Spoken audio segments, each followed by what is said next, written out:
ভারতের মিসাইল হামলার জবাবে মধ্যরাতে ভারতীয় সেনাবাহিনীর ব্রিগেড সদর দপ্তরে হামলা চালিয়েছে পাকিস্তান।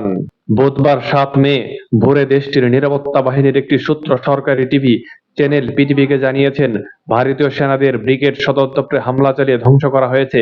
এছাড়া সীমান্ত রেখার দুদনিয়াল সেক্টরে মিসাইল ছুড়ে ভারতীয় সেনাদের একটি চৌকি ধ্বংস করা হয়েছে বলে জানিয়েছে পাকিস্তানি সংবাদ মাধ্যম। এর আগে পাকিস্তানের বেশ কয়েক জায়গায় ভারতের ক্ষেপণাস্ত্র হামলার জবাবে পাকিস্তান বিমান বাহিনী কমপক্ষে ৫টি ভারতীয় যুদ্ধ বিমান গুলি করে ভূপাতিত করেছে বলে দাবি করেছেন পাকিস্তানি প্রতিরক্ষা মন্ত্রী খাজা আসিফ।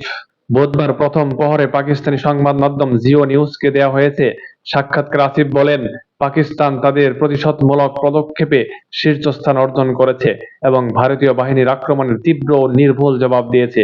পাকিস্তানি সশস্ত্র বাহিনীর দেশের সার্বভৌমত্ব ও আঞ্চলিক অখণ্ডতা রক্ষার জন্য দৃঢ়ভাবে কাজ করেছে বলে আরও তিনি দাবি করেন।